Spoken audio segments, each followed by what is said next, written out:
ابھی یہ جو مخالفت ہے یہ آیت بڑی سننے کے قابل ہے، اور اس دور میں جو ہر آدمی آپس میں فرقوں کے جھگڑے ہیں اس پر بھی دیکھ لیجئے گا اس آیت کو، اور مشرکین جو قرآن کا انکار کر رہے تھے اس پہ بھی دیکھ لیجئے گا۔ بل کذبوا بما لم يحيطوا بعلمه ولما يأتهم تأويله، بلکہ انہوں نے قرآن کو اس لیے جھٹلایا ہے کہ یہ قرآن کے علم کا احاطہ نہیں کر سکیں۔ یہ جو ان کی مخالفت ہے کوئی پڑھ پڑھا کر نہیں ہے کہ باقاعدہ ان کی ٹیم بیٹھی ہو، انہوں نے قرآن پر ریسرچ کی ہو، قرآن پر ریسرچ کر کے قرآن میں کوئی خامیاں اور عیب دیکھیں اور پھر جا کر کہا بھئی قرآن میں یہ غلطیاں ہیں، یہ عیب ہیں، اس لیے ایمان نہیں لا رہے۔ ایمان نہ لانے کی اور جھٹلانے کی وجہ کیا ہے کہ یہ قرآن کے علم سے واقف نہیں ہے۔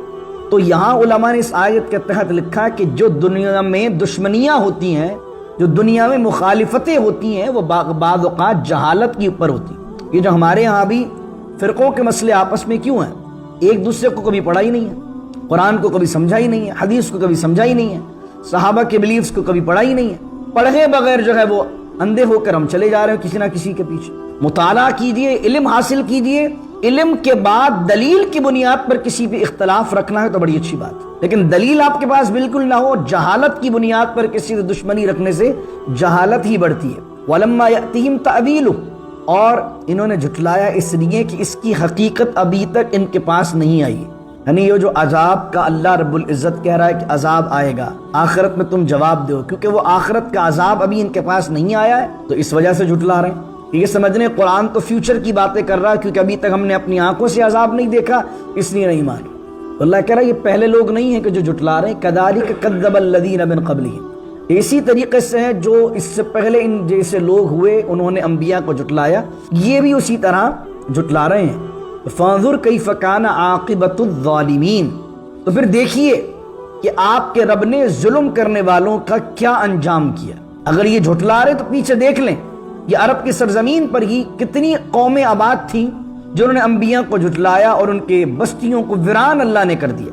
وَمِنْهُمْ مَن يُؤْمِنُ بِهِ، اور اب اللہ انہیں عذاب کیوں نہیں دے رہا؟ اس لیے نہیں دے رہا کہ وَمِنْهُمْ مَن يُؤْمِنُ بِهِ، ان میں سے کچھ لوگ ہیں ابھی بھی کہ جو ایمان لائیں گے، وَمِنْهُمْ مَن لَا يُؤْمِنُ بِهِ، اور ان میں سے بہت سے لوگ وہ ہیں کہ جو ایمان نہیں لائیں گے۔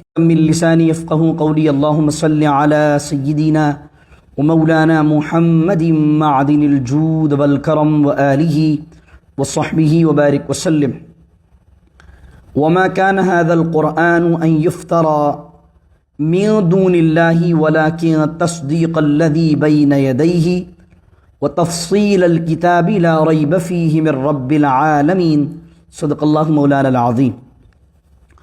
سورہ یونس کی آیت نمبر 27 سے آج کے درس کا ہم نے آغاز کیا ہے، اور 11 چیپٹر کے سیکنڈ ہاف کو ہم شروع کر چکے ہیں۔ اللہ رب العزت فرماتا ہے، اور قرآن کی یہ شان نہیں ہے کہ ان یفترا من دون اللہ، کہ اللہ کے علاوہ اسے گھڑ لیا جائے۔ اہل مکہ مشرکین تھے، نبی کریم صلی اللہ علیہ وسلم پر جب یہ عظمت والی کتاب نازل ہوئی تو وہ اس کے اعجاز کو تسلیم کرتے تھے، لیکن ہر درمی کے باعث یہ کہتے تھے کہ حضور نے یہ خود بنائی ہے۔ لیکن یہ اعتراض بھی ان کا فضول تھا کہ نبی کریم صلی اللہ علیہ وسلم نہ کسی کے پاس پڑھے تھے، اور جو اس میں بنی اسرائیل کا ذکر تھا، جو حضرت موسیٰ، جناب سلیمان، جناب عیسیٰ، جتنے انبیاء کا ذکر آیا ہے تاریخ کے باب میں، حضور کسی تاریخ دان کے پاس بھی نہیں بیٹھے تھے، اور پھر حضور علیہ السلام یہ تمام خبریں دے رہے تھے۔ تو اللہ کہہ رہا ہے قرآن کی یہ شان ہے ہی نہیں کہ اللہ کے علاوہ یعنی وحی کے بغیر کوئی اسے خود بخود بنا لے، وَلَٰكِن تَصْدِيقَ الَّذِي بَيْنَ يَدَيْهِ، لیکن یہ قرآن تو وہ ہے جو تصدیق کرتا ہے جو اس کے سامنے کتابیں پہلے سے موجود ہیں۔ یہ توریت کی تصدیق بھی کرتا ہے، یہ انجیل کی تصدیق بھی کرتا ہے، وَتَفْصِيلَ الْكِتَاب، اور یہ کتاب کی تفصیل ہے۔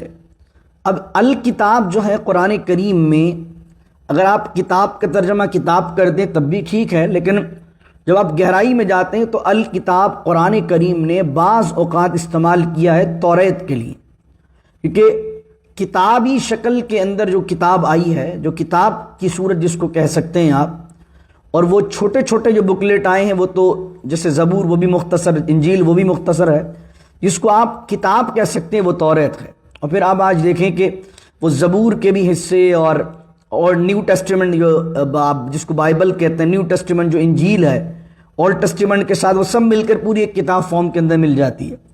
تو الکتاب کے اندر وہ چیزیں جو اللہ نے بیان کی تھیں اور اتنی تفصیل وہاں نہیں تھی، اس کی تفصیل ان احکامات کی اللہ کس میں دیتا ہے؟ اس قرآن میں دیتا ہے۔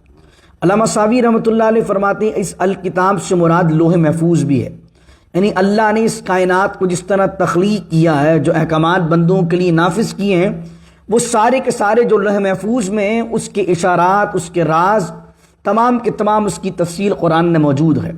پھر اللہ کہہ رہا لا ریب فیہ من رب العالمین، اور اس بات میں کوئی شک نہیں ہے کہ یہ کتاب اس رب کی جانب سے ہے جو تمام عالم کا پالنے والا ہے۔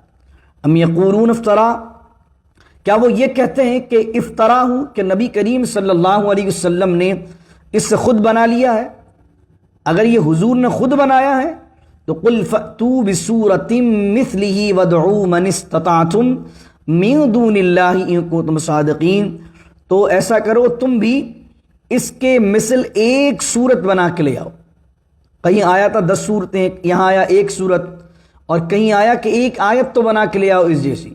فرمایا قل فأتوا بسورۃ مثلہ وادعوا من استطعتم، اور بلا لو اپنے مددگاروں کو، سب مل جل کر بیٹھ جاؤ، تمہارے اندر جتنے شعراء ہیں، خطباء ہیں، جن کو عربی پر ناز ہے، تمہیں بھی عربی آتی ہے، اس قرآن جیسا کچھ بنا کے لاؤ۔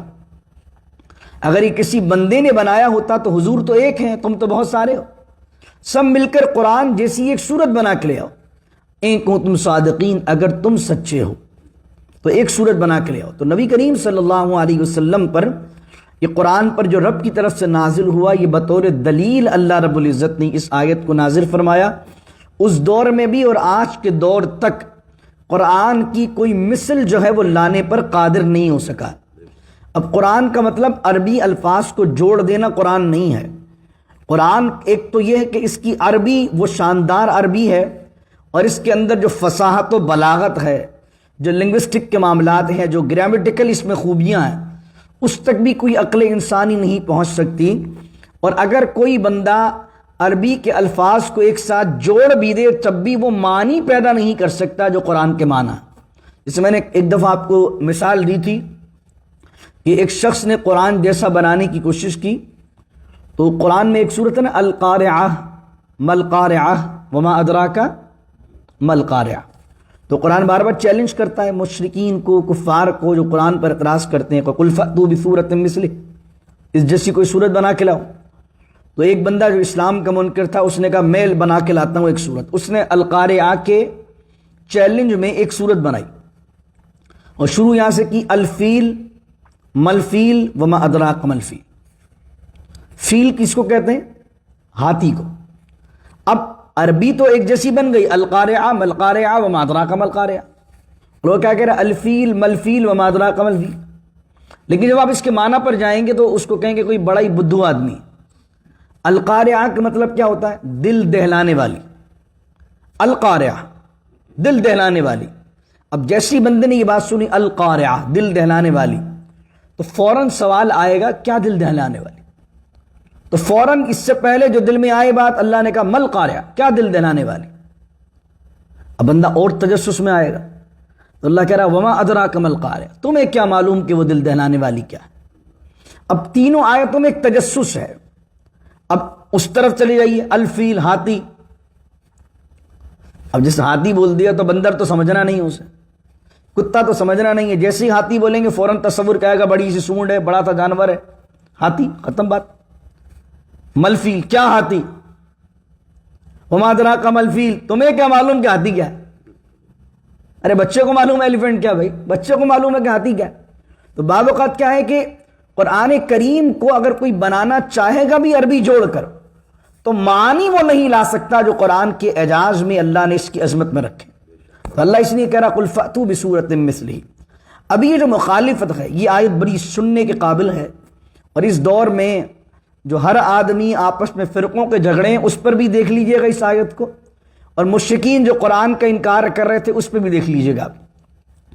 بل کذبوا بما لم یحیطوا بعلمہ ولما یأتہم تأویلہ، بلکہ انہوں نے قرآن کو اس لیے جھٹلایا ہے کہ یہ قرآن کے علم کا احاطہ نہیں کر سکے ہیں۔ یہ جو ان کی مخالفت ہے کوئی پڑھ پڑھا کر نہیں ہے، کہ باقاعدہ ان کی ٹیم بیٹھی ہو، انہوں نے قرآن پر ریسرچ کی ہو، قرآن پر ریسرچ کر کے قرآن میں کوئی خامیاں اور عیب دیکھیں اور پھر جا کر کہا بھائی قرآن میں یہ غلطیاں ہیں، یہ عیب ہیں، اس لیے ایمان نہیں لا رہے۔ ایمان نہ لانے کی اور جھٹلانے کی وجہ کیا ہے کہ یہ قرآن کے علم سے واقف نہیں ہے۔ تو یہاں علماء نے اس آیت کے تحت لکھا کہ جو دنیا میں دشمنیاں ہوتی ہیں، جو دنیا میں مخالفتیں ہوتی ہیں، وہ بعض اوقات جہالت کے اوپر ہوتی ہیں۔ یہ جو ہمارے یہاں بھی فرقوں کے مسئلے آپس میں کیوں ہیں؟ ایک دوسرے کو کبھی پڑھا ہی نہیں ہے، قرآن کو کبھی سمجھا ہی نہیں ہے، حدیث کو کبھی سمجھا ہی نہیں ہے، صحابہ کے بلیفز کو کبھی پڑھا ہی نہیں ہے، پڑھے بغیر جو ہے وہ اندھے ہو کر ہم چلے جا رہے ہیں کسی نہ کسی کے پیچھے۔ مطالعہ کیجئے، علم حاصل کیجئے، علم کے بعد دلیل کی بنیاد پر کسی پہ اختلاف رکھنا ہے تو بڑی اچھی بات ہے، لیکن دلیل آپ کے پاس بالکل نہ ہو، جہالت کی بنیاد پر کسی سے دشمنی رکھنے سے جہالت ہی بڑھتی ہے۔ وَلَمَّا يَأْتِهِمْ تَأْوِيلُهُ، اور انہوں نے جھٹلایا اس لیے کہ اس کی حقیقت ابھی تک ان کے پاس نہیں آئی۔ یعنی یہ جو عذاب کا اللہ رب العزت کہہ رہا ہے کہ عذاب آئے گا آخرت میں، تم جواب دو، کیونکہ وہ آخرت کا عذاب ابھی ان کے پاس نہیں آیا ہے تو اس وجہ سے جھٹلا رہے ہیں۔ کہ یہ سمجھنے قرآن تو فیوچر کی باتیں کر رہا ہے، کیونکہ ابھی تک ہم نے اپنی آنکھوں سے عذاب نہیں دیکھا اس لیے نہیں مان رہے۔ تو اللہ کہہ رہا ہے یہ پہلے لوگ نہیں ہیں کہ جو جھٹلا رہے ہیں، كَذَلِكَ كَذَّبَ الَّذِينَ مِن قَبْلِهِمْ، اسی طریقے سے ہیں جو اس سے پہلے ان جیسے لوگ ہوئے، انہوں نے انبیاء کو جھٹلایا، یہ بھی اسی طرح جھٹلا رہے ہیں۔ تو فَانظُرْ كَيْفَ كَانَ عَاقِبَةُ الظَّالِمِينَ، تو پھر دیکھیے کہ آپ کے رب نے ظلم کرنے والوں کا کیا انجام کیا۔ اگر یہ جھٹلا رہے تو پیچھے دیکھ لیں، یہ عرب کی سرزمین پر ہی کتنی قومیں آباد تھیں جنہوں نے انبیاء کو جھٹلایا اور ان کے بستیوں کو ویران اللہ نے کر دیا۔ وَمِنْهُمْ مَنْ يُؤْمِنُ بِهِ، اور اب اللہ انہیں عذاب کیوں نہیں دے رہا؟ اس لیے نہیں دے رہا کہ وَمِنْهُمْ مَنْ يُؤْمِنُ بِهِ، ان میں سے کچھ لوگ ہیں ابھی بھی کہ جو ایمان لائیں گے۔ وَمِنْهُمْ مَنْ لَا يُؤْمِنُ بِهِ، اور ان میں سے بہت سے لوگ وہ ہیں کہ جو ایمان نہیں لائیں گے۔ نبی کریم صلی اللہ علیہ وسلم پر قریش مکہ میں سے کتنے لوگ اسلام لے آئے؟ ایک بہت بڑی تعداد نبی کریم صلی اللہ علیہ وسلم پر ایمان لائی۔ یعنی جناب آدم سے لے کر ہمارے پیارے آقا صلی اللہ علیہ وسلم کی دور کو دیکھیں آپ، جتنے فالوورز اور سپورٹرز نبی کریم صلی اللہ علیہ وسلم نے اپنی حیات ظاہری میں دیکھے اپنے، اتنے حمایتی اور اتنے صحابہ، اتنی بڑی تعداد میں کسی بھی نبی کے نہیں ہوئے۔ بہت تھوڑے تھوڑے لوگوں نے بات مانی اور پھر اس نبی نے وہ علاقہ چھوڑا اور مجموعی طور پر عذاب آ گیا۔ لیکن نبی کریم صلی اللہ علیہ وسلم نے جب دعوت پیش کی تو حضور کی ظاہری حیات میں کئی ہزار صحابہ اسلام لے آئے، ایمان لے آئے۔ اللہ اکبر۔ تو اس وجہ سے اللہ ابھی عذاب کیوں نازل نہیں کر رہا؟ اللہ چاہتا ہے کہ اور اس چیز کو بلو دیا جائے، جتنا مکھن نکالنا مکھن نکال لیا جائے، یعنی جتنے صحابہ کرام آگے بننے ہیں، ایمان لانا ہے، صحابیت کا درجہ ملنا ہے، اور ایمان لائیں گے۔ وَرَبُّكَ أَعْلَمُ بِالْمُفْسِدِينَ، اور آپ کا رب جانتا ہے فساد کرنے والوں کو۔ ان میں جو فسادی ہیں اللہ جانتا، لیکن اللہ نے جنہیں ابھی آگے چل کر ہدایت کی توفیق دینی ہے، کوئی صلح حدیبیہ پر ایمان لائے گا، کوئی فتح مکہ کے دن ایمان لائے گا، کوئی فتح مکہ کے بعد ایمان لائے گا، تو اللہ جانتا ان میں ابھی ایمان لانے والے موجود ہیں۔ وَإِن كَذَّبُوكَ، اب یہ حضور کی دلجوئی کے لیے بات کی جا رہی ہے۔ یقین رسول اللہ جب دین کی دعوت کو پیش کرتے تھے اور لوگ جھٹلاتے تھے تو حضور رنجیدہ ہو جاتے تھے، حضور غمگین ہو جاتے تھے کہ اس قوم کو میں اللہ کے عذاب سے ڈراتا ہوں، یہ مانتے نہیں ہیں، مجھے جھٹلاتے ہیں۔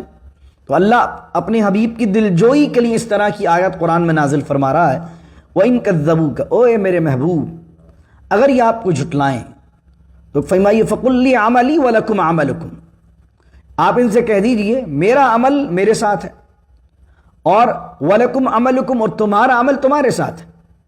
اَوْ تُمْ بَرِیئُونَ مِمَّا أَعْمَلُ، اور تم بری ہو اس چیز سے، بری و ذمہ ہو اس چیز سے جو میں کرتا ہوں۔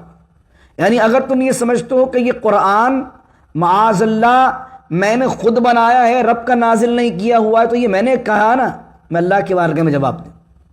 اور وَأَنَا بَرِیءٌ مِّمَّا تَعْمَلُونَ، اور میں بھی اس چیز سے بری ہوں جو تم کر رہے ہو۔ جب نبی اپنی قوم کو یہ کہہ دے کہ میں تمہارے اعمال سے بری ہوں، الگ ہوں، تو اب وہ موقع ہوتا ہے کہ اب ان پر اللہ کا عذاب آتا ہے۔ انبیاء علیہ السلام کو دیکھیے، انہوں نے تبلیغ کی، اور جب تبلیغ اتمام حجت کر دیا، دلیل پہنچا دی، کتاب پہنچا دی، اس کے بعد قوم نہیں مانی تو کہا اب میں دعوت پہنچا چکا، وَأَنَا بَرِيءٌ، اور اب میں بری ہوں تم سے۔ جب یہ بات کہہ دی جاتی ہے تو پھر کیا ہوتا ہے؟ پھر اللہ کا عذاب آتا ہے، اور قوم اور اصحاب انبیاء کے وہ الگ ہو جاتے ہیں، اور مجموعی طور پر عذاب آ جاتا ہے۔ وَمِنْهُمْ مَنْ يَسْتَمِعُونَ إِلَيْكَ، ان میں سے کچھ وہ لوگ ہیں کہ آپ دیکھیں گے انہیں کہ وہ بہت کان لگا کر آپ کی بات سنتے ہیں، یعنی ظاہری اعتبار سے تو کان لگائے ہوتے ہیں کہ آپ کیا کہہ رہے ہیں، لیکن أَفَأَنْتَ تُسْمِعُ الصُّمَّ، تو اے میرے محبوب کیا آپ ان لوگوں کو سنائیں گے جو کہ بہرے ہیں؟ وَلَوْ كَانُوا لَا يَعْقِلُونَ، اور وہ عقل نہیں رکھتے ہیں، سمجھتے نہیں ہیں۔ اس سے مراد کیا کہ جو ضدی ہے، ہٹ دھرم ہے، فسادی ہے، اس کا سننا جانور کی طرح سننا ہے۔ یعنی جانور کو آپ سامنے کھڑا کیجئے، بکرے کو بتائیے ہاں بھائی آج جو ہے ہمیں 5 بجے وہاں جانا ہے، اور پھر شام میں 5 بجے سے نکل کر پھر والمارٹ جائیں گے، اس کو سمجھا دیجئے، تو آپ کی طرف آپ کی آئی کانٹیکٹ کر کے آپ کی نگاہوں سے نگاہوں ملا کر بکرا دیکھ تو رہا ہوگا آپ کو، لیکن کیا آپ کو لگ رہا ہے یہ میری سن رہا ہے؟ لیکن کیا اس کے بعد اتنی عقل ہے کہ آپ نے کیا کہا ہے کہ 5 بجے کہاں جانا ہے اور 6 بجے کہاں جانا ہے؟ تو یہ حبیب سنتے تو آپ کو یہ ہیں، لیکن ان کا سننا کیا ہے؟ بہروں کی طرح سننا، عقل تو رکھتے نہیں ہیں، سمجھتے تو ہیں نہیں آپ کی بات کو۔ وَمِنْهُمْ مَنْ يَنظُرُ إِلَيْكَ، اب اسی چیز کو بیان کیا جا رہا ہے۔ اور اے حبیب ان میں سے کچھ لوگ وہ ہیں کہ جو آپ کو ٹکٹکی باندھ کے دیکھتے بھی ہیں، ظاہراً ایسے سنیں گے، ایسے نگاہ رکھیں گے جس سے بہت توجہ سے سن رہے ہیں، لیکن اللہ کہہ رہا ہے أَفَأَنْتَ تَهْدِي الْعُمْيَ، اے میرے محبوب کیا آپ اندھے کو راستہ دکھا سکتے ہیں؟ وَلَوْ كَانُوا لَا يُبْصِرُونَ، اگرچہ اس کی آنکھیں ہی نہ ہوں، آپ اندھے کو راستہ دکھا سکتے ہیں؟ یعنی یوں سمجھ لیجئے جانور آپ کے سامنے کھڑا ہو اور جانور کو آپ اشارہ کریں کہ بھائی یہاں سے جاؤ اور یوں چلے جانا، تو جانور کو سمجھ میں آئے گا کہ بھائی لیفٹ پہ جانا ہے پھر رائٹ پہ جانا ہے؟ نہیں سمجھ میں آئے گا، حالانکہ دیکھ رہا ہوگا آپ کو۔ تو جانور کا دیکھنا نہ دیکھنا برابر ہے۔ تو یہ جو ضدی اور ہردرمی لوگ ہیں آپ کو دیکھتے بھی ہیں، آپ کو سنتے بھی ہیں، لیکن جس کی نگاہ، بڑی خوبصورت بات ایک مفسر نے لکھی ہے، کمال بات، انہوں نے کہا کہ دیکھتے تو سب تھے، لیکن جو اپنی نظر سے محمد بن عبداللہ سمجھ کر دیکھتا تھا وہ اندھا تھا، اور جو اپنی نظر سے محمد الرسول اللہ سمجھ کر دیکھتا تھا وہ صحابی تھا۔ ابو جہل نے رسول اللہ کو دیکھا، حضور کو سنا، لیکن جناب عبداللہ کا بیٹا سمجھ کر سنا۔ ابو بکر نے بھی سنا، حضرت عمر نے بھی سنا، حضرت عثمان نے بھی سنا، حضرت علی نے بھی سنا، انہوں نے اللہ کا رسول سمجھ کر سنا، اللہ کا رسول سمجھ کر دیکھا۔ جو رسول اللہ سمجھ کر سنتا اور دیکھتا ہے اللہ اسے صحابیت کا درجہ عطا فرماتا۔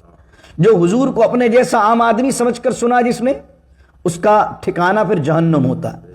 پھر فرمایا وَيَوْمَ إِنَّ اللَّهَ لَا يَظْلِمُ النَّاسَ شَيْئًا وَلَكِنَّ النَّاسَ أَنفُسَهُمْ يَظْلِمُونَ، اور بے شک اللہ تعالیٰ کسی پر ظلم نہیں کرتا کچھ بھی، لیکن لوگ اپنی جانوں پر خود ظلم کرتے ہیں۔ اللہ کو جھٹلائیں گے، نبیوں کو جھٹلائیں گے تو ٹھکانہ جہنم ہوگا۔ تو یہ اللہ ان پر ظلم نہیں کر رہا جہنم میں بھجا کر، بلکہ اپنے اعمال ایسے کرنے کی وجہ سے وہ جو جہنم انہیں مل رہی ہے یہ انہوں نے اپنی جانوں پر ظلم کیا ہے۔ اب سمجھیے آخری کی چند آیات ہیں۔ وَيَوْمَ يَحْشُرُهُمْ، اور وہ دن محشر کا جب اللہ انہیں جمع کرے گا، كَأَن لَّمْ يَلْبَثُوا إِلَّا سَاعَةً مِّنَ النَّهَارِ، تو گویا انہیں محسوس یہ ہوگا کہ لم یلبسو، کہ وہ دنیا میں ٹھہرے رہے ہیں، الا ساعتم من النہار، دن کا تھوڑا سا حصہ، 1 ساعت۔ دنیا کی پوری زندگی ہے، جب سے دنیا بنی ہے، دنیا قائم رہی ہے، ان سے پوچھا جائے گا، قرآن کریم کی اندر دوسری جگہ ہے، ان سے کہا جائے گا قال کم لبثتم فی الارض عدد السنین، بتاؤ تم دنیا میں کتنے سال گزار کر آئے ہو؟ کوئی 70 سال کا ہے، کوئی 80 سال کا ہے، کوئی 50 سال کا ہے، لیکن جواب کیا دیں گے وہ؟ قالوا لبثنا یوما او بعد یوم، شاید ہم 1 دن رکے ہیں دنیا میں یا پھر 1 دن سے بھی تھوڑا کم۔ اتنی مختصر زندگی یہ لگے گی۔ وہ جو آخرت انہیں دور لگ رہی ہے نا دنیا میں، یہ قیامت کب آئے گی، عذاب لے آؤ، یہ دنیا کی زندگی بھی تھوڑی لگے گی اس دن وحشت کی وجہ سے، اور اس لیے بھی اس کو چھوٹا کیا گیا کہ چھوٹی چیز جو ہوتی ہے اس کی ہر چیز یاد رہتی ہے۔ 1 گھنٹے میں آپ نے کیا کیا بتانا آسان ہے، آپ نے 50 گھنٹوں میں کیا کیا بتانا مشکل ہے۔ تو اللہ کہہ رہا ہے جب ان سے پوچھا جائے گا ان کو محسوس ہی ہوگا کہ وہ دن کا ایک تھوڑا سا حصہ 1 ساتھ گزار کر آئیں، یتعارفون بینہم، اور وہ ایک دوسرے کو پہچانتے ہوں گے۔ ایسا نہیں ہے کہ وہاں پر یہ جو لوگ آپس میں شر پھیلا رہے تھے آپس میں وہاں ایک دوسرے کو بھول جائیں گے۔ مجھے بتائیے یتعارفون بینہم میں نقطہ دیکھیے کتنا خوبصورت نقطہ اللہ نے بیان فرمایا ہے۔ یتعارفون بینہم، وہ ایک دوسرے کو پہچانتے ہوں گے، اس میں کیا نقطہ ہے؟ اس میں نقطہ یہ ہے کہ جب مجرم سارے ایک لائن میں کھڑے ہیں اور ایک دوسرے کو پہچانتے ہوں تو ایک دوسرے کو دل ہی دل میں گالیاں دے رہے ہوتے کہ آج پکڑے اس لیے گئے کہ تو لے کر گیا تھا۔ جو دنیا میں ایک دوسرے کے دوست تھے غلط کاموں میں، ان کی یاریاں محشر کے دن نہیں ہوں گی، وہ محشر کے دن دشمن ہوں گے ایک دوسرے کے۔ کیوں؟ کیونکہ وہ کہے گا میں شرابی بنا تو تیری وجہ سے، میں نے غلط کام کیا تو تیری وجہ سے۔ تو یتعارفون بینہم، وہ آپس میں اس دن محشر کے میدان میں بھی اللہ انہیں الگ کرے گا اور وہ ایک دوسرے کو پہچانتے ہوں گے تو ایک دوسرے کو ملامت کریں گے، ایک دوسرے پر غصہ کریں گے۔ اور اللہ فرما رہا قد خسر الذین کذبوا بلقاء اللہ، اور بے شک اس نے نقصان اٹھایا۔ کس نے نقصان اٹھایا؟ کذبوا بلقاء اللہ، جس نے اللہ کی ملاقات کو جھٹلایا۔ وما کانوا مہتدین، اور وہ ہدایت پانے والے نہیں تھے۔ وَإِمَّا، سیکنڈ لاسٹ آیت ہے آج کے درس کی، وَإِمَّا نُرِيَنَّكَ بَعْضَ الَّذِي نَعِدُهُمْ، اور ہم دکھائیں گے آپ کو بعض چیزیں نعدہم، جس کا ہم نے ان سے وعدہ کیا ہوا ہے، او نتوفینک، یا آپ کو ہم وفات دے دیں گے اے میرے محبوب، فإلینا مرجعہم، اور پھر بہرحال ان سب کو لوٹنا تو ہماری طرف ہے، ثم اللہ شہید علی ما یفعلون، اور پھر اللہ گواہ ہے ان تمام چیزوں پر جو دنیا میں یہ کرتے رہیں۔ اس سے مراد کیا ہے کہ حبیب بعض حصہ ہم آپ کو دنیا میں دکھا دیں گے، یعنی وہ عذاب کا تھوڑا جو ان مشرکین اور ظالمین اور فاسقین کو حصہ ملے گا بعض آپ کو دکھائیں گے۔ وہ بعض کیا ہوا؟ رسول اللہ نے بدر میں دیکھا کہ اللہ کا عذاب کیسے آیا، ابو جہل پر کیسے آیا۔ حضور علیہ السلام نے غزوات میں دیکھا کہ وہ لوگ جو مشرکین اور شرک کے علمبردار تھے، سردار تھے، اللہ نے کیسے ان کو صفحہ ہستی سے مٹا دیا۔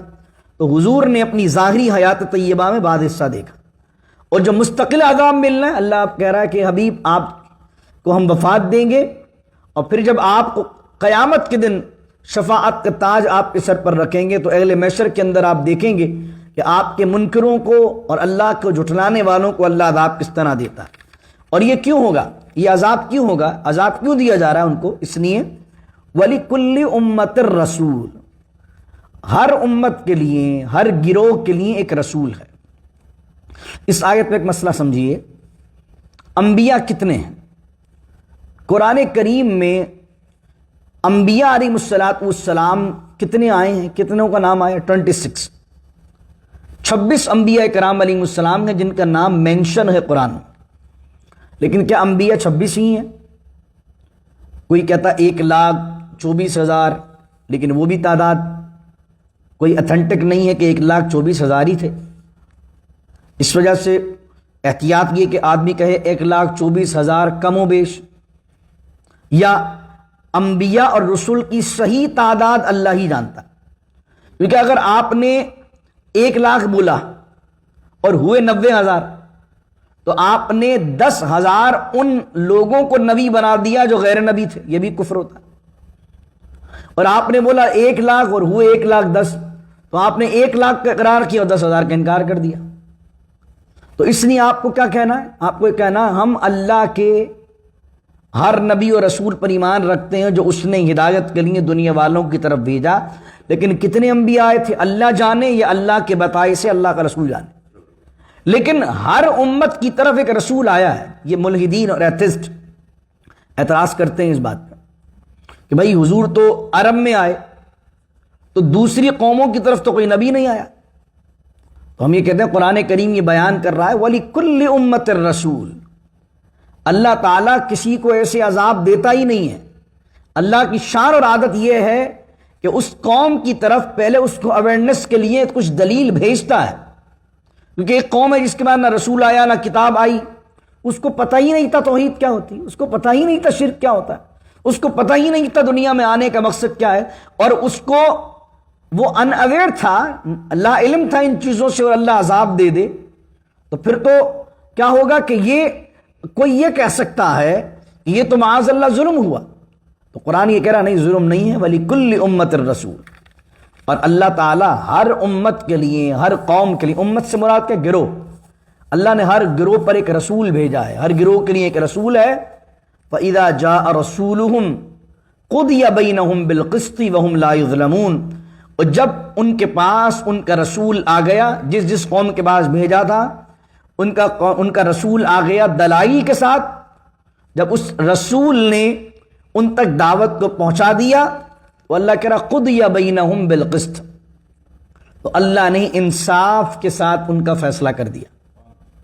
وَهُمْ لَا يُظْلَمُونَ، اور ان لوگوں پر ظلم نہیں کیا گیا۔ اس سے مراد کیا ہے سمجھیے، نبی نے دعوت پیش کر دی، حق اور باطل کو واضح کر دیا، اب جو ایمان لائے ان کو اللہ نے محبوب بنا لیا، جو منکر ہوئے اللہ نے اپنی بارگاہ سے مردود کر دیا۔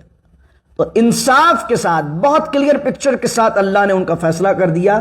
اور رب کی شان یہ کہ رب ظلم کسی پر نہیں کرتا، ایسا نہیں کہ آدمی کو پتہ کچھ نہیں ہے، پتہ بتانے کے بعد، دلیل بھیجنے کے بعد اللہ نے پھر ان کے ساتھ جو معاملہ فرمایا، یہ عین اللہ کا انصاف ہے، عین اللہ کا انصاف۔